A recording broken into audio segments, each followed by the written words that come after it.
வேலூர் கோட்டையில் அமைந்துள்ள அருள்மிகு ஜலகண்டீஸ்வரர் மற்றும் அகிலாண்டேஸ்வரி அம்மன் ஆலயத்தில் பிரதோஷத்தை முன்னிட்டு நந்தி பகவானுக்கு பால், தயிர், கரும்பு சாறு, சந்தனம் உள்ளிட்ட பல்வேறு வகையான பொருட்களை கொண்டு சிறப்பு நன்னீராட்டு செய்து அருகம்புல், வில்வ இலை மற்றும் மலர் மாலைகளால் சிறப்பு அலங்கரித்து தீபாராதனை நடைபெற்றது. பின்னர் அருள்மிகு ஜலகண்டீஸ்வரர், அகிலாண்டேஸ்வரி அம்மன் உட்பிரகார உலா நடைபெற்றது. இதில் திரளானோர் பங்கேற்று சுவாமி தரிசனம் செய்தனர். வேலூர் மாவட்டம் திருவலத்தில் அமைந்துள்ள மிக பழமை வாய்ந்த வில்வநாதீஸ்வரர் தனுமத்தியம்மன் ஆலயத்தில் பிரதோஷத்தை முன்னிட்டு நந்தி பகவானுக்கு சிறப்பு நன்னீராட்டும் அலங்காரமும் செய்து தீபாராதனை காண்பிக்கப்பட்டது. இதில் திரளானோர் பங்கேற்று சுவாமி தரிசனம் செய்தனர்.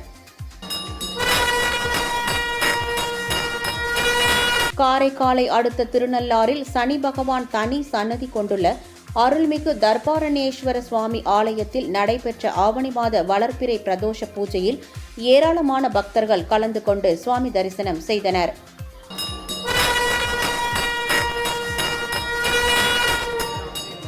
மயிலாடுதுறை மாவட்டம் குத்தாலத்தில் அமைந்துள்ள அருள்மிகு அரும்பண்ண வன முலை நாயகி உடனாகிய உக்த வேதீஸ்வரர் சுவாமி கோவிலில் ஆவணி மாத பிரதோஷத்தை முன்னிட்டு நந்தியம் பெருமானுக்கு சிறப்பு பூஜைகள் நடைபெற்றது.